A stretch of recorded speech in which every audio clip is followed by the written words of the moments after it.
अंबे देवांची जननी अंबे देवांची जननी अंबे देवांची जननी. शुभम भव शुभम भव शुभम भव. या ठिकाणी विश्वाची विश्वजन्य आदिमाया आदिशक्ती अवतीर्ण झाली. याच्याही मुळाशी कारण भक्तादीन देव आणि देवादीन भक्त हे नाते या विश्वाच्या चराचरात अजिंक्य आणि अमर करण्यासाठी आतापर्यंत आम्ही देवता झटण्याचं कार्य करतोय. आणि म्हणूनच भक्तासाठी अग्न स्वर्गलोकीचा त्याग केला आणि या विश्वाच्या ठिकाणी या मृत्यूलोकाच्या ठिकाणी अवतीर्ण झाली ती ही भवानी हो. याच्याही मुळाशी कारण कोणतं असेल तर कर्दम ऋषींची भार्या म्हणजे अनुभूती. या अनुभूतीनं काय केलं असेल कर्दम ऋषीनं या लोकीची यात्रा संपवून अगदी स्वर्गवासी झाले. त्याच वेळी अनुभूतीला प्रश्न पडला पती मागून सती जावं तर आपल्या कुशीकुलात वाढणाऱ्या अर्भकाचा का. म्हणून त्याच वेळी अत्री पत्नी अनुसया हिनं तिला मार्गदर्शन केलं.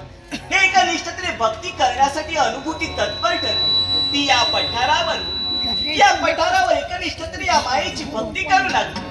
आणि त्यात या पठारावर आगमन झालं ते कुकुर दैत्याचं. तिचं सौंदर्य पाहता क्षणी कुकुर दैत्य तिच्यावर मोहित झाला. तिच्याजवळ प्रेमाची याचना करू लागला. तिने नकार देता क्षणी तिच्या पल्लावर हात घालण्याचं कर्तव्य केलं. मार्ग दिसेल त्या मार्गाने अनुभूती धावू लागली. आणि धावते वेळी पळते वेळी त्या अनुभूतीनं काय केलं असेल तर या आदिमाया आदिशक्तीची भक्ती केली. आणि तिच्या भक्तीसरशी त्वरित ही विश्वाची विश्वजन्य आदिमाया आदिशक्ती या ठिकाणी अवतीर्ण झाली. कुकुर दैत्याशी संघर्ष केला आणि कुकुर दैत्याचा शेवटही केला. त्याच वेळी अनुभूतीच्या मुखातून निघालेले शब्द माते माझ्या शब्दासरशी तू त्वरित धावून आलीस. म्हणूनच या भक्तिनीसाठी या पठारावर तू स्थिर व्हावी. त्यावेळी या मायेनं तिला आशीर्वाद दिला. तिच्या मनातील इच्छा परिपूर्ण करण्यासाठी ही विश्वाची विश्वजननी आदिमाया आदिशक्ती या पठारावर स्थित झाली. त्याच वेळी अनुभूतीच्या मुखातून निघालेले शब्द माते माझ्या हाकेसरशी तू त्वरित इथं धावून आली. म्हणूनच याच्या पुढे तुला त्वरिता भवानी त्वरिता भवानी त्वरिता भवानी म्हणून सारेजण ओळखतील. पण या पठारावर असणारे तुळ वृक्ष आणि या तुळ वृक्षाच्या योगे करून या पठाराला तुळजापूर हे नाव पडलं. आणि तदिनापासून या तुळजापूरची भवानी म्हणून ही आदिमाया आदिशक्ती नटली गेली. ती फक्त भक्तिनीसाठी. तदिनापासून या ठिकाणी येणारे प्रत्येक भक्तजन त्यांच्या मनातील इच्छा कामना परिपूर्ण करण्याचं कर्तव्य ही आदिमाया आदिशक्ती करते. आणि म्हणूनच तर या विश्वाच्या ठिकाणी भक्तादीन देव आणि देवादीन भक्त हे नातं याच्याही पुढे अजरामर होणार आहे. आणि म्हणूनच तर या त्रिभुवनात अनेक अवतार धारण केले दुष्टाचा संवार करण्यासाठी आणि सज्जनांचा उद्धार करण्यासाठी ही आदिमाया आदिशक्ती तत्पर ठरली. म्हणूनच तर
माझे पावला पडलीत या तुळजापुरापर्यंत.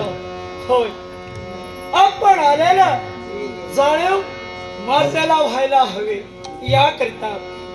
कोण माते यावेळी हा शनिदेव तुझ्या चरणी शुभम भवत, शुभम भवत, शुभम भवत असा मंगलतरेचा आशीर्वाद. पण शनिदेव काय ते स्वकर्तव्याचा त्याग केला हा आणि या तुळजापुरापर्यंत तुझी पावले वळली. माते, हा, कोणतीही गोष्ट कारण असल्याशिवाय घडत नसते. या शनी लोकांचा त्याग करून हा शनिदेव इथपर्यंत आला, याला देखील कारण आहे. यालाही कारण आहे. हा असं कोणतं कारण? माते, या विश्वाच्या ठिकाणी जो जीवजंतू जन्माला येतो त्याचं लालन पालन पोषण कुणी करावं? शनिदेव, हा हा प्रश्न तुम्हाला विचारावास. हा याच जर उत्तर हवंस हम्म. तर या विश्वाच्या ठिकाणी जन्माला आलेला प्रत्येक मनुष्य प्राणी, कृमी, कीटक कोणी असो, हा. त्याचं लालन पालन पोषण करणे हे माता पित्याचं कर्तव्य. होय ना, मग आजच हा मनाच्या ठिकाणी प्रश्न का निर्माण यालाही व्हावा? कारण आहे माते. मग त्याच पुत्राच्या किंवा कन्याच्या बाबतीत जर का संकट निर्माण झालं असेल तर ते संकट कोणी दुरापास्त करावं? शनिदेव, हा ते संकट का निर्माण झालं, कशामुळे निर्माण झालं, याचा परिपूर्ण विचार माता पित्यानं करायला हवा आणि तत्नंतर ते संकट दुरापास्त करायला हवं. पण तुझ्या बोलण्याचा भावार्थ मी तरी काय समजावा? माते, या विश्वाची जगन्माता म्हणून ते नसतेस. अर्थात या नात्यानं या विश्वाच्या ठिकाणी जो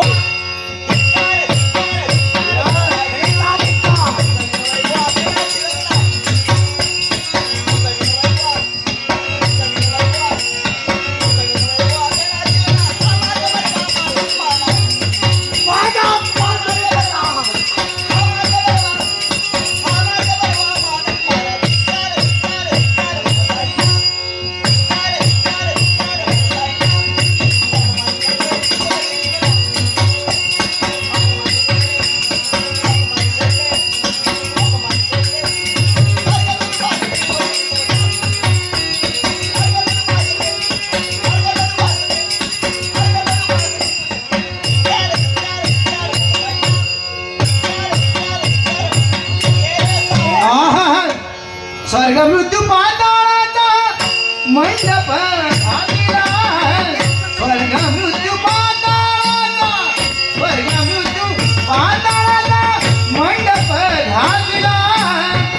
चार वेदांचा गुरुरा मांडला, चार वेदांचा गुरुरा मांडला.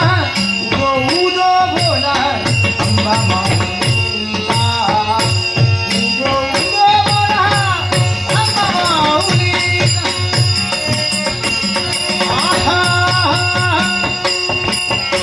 सहस्रपुराणे अनुवादिनी, सहस्रपुराणे, सहस्रपुराणे, सहस्रपुराणे अनुवादिनी.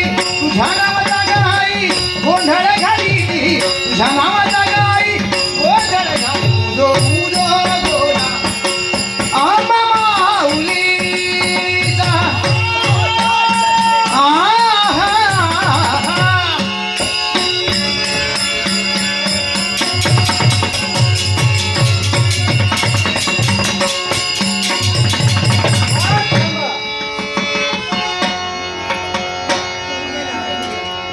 कश्यप अदिती पुत्र जो सारा विश्वाला प्रकाशित करतो तो हा सूर्यदेव. आणि या सूर्यदेवाचा या विश्वाच्या मातेला भक्तिभावे नमस्कार. कल्याण वस्तू असा मंगलतरी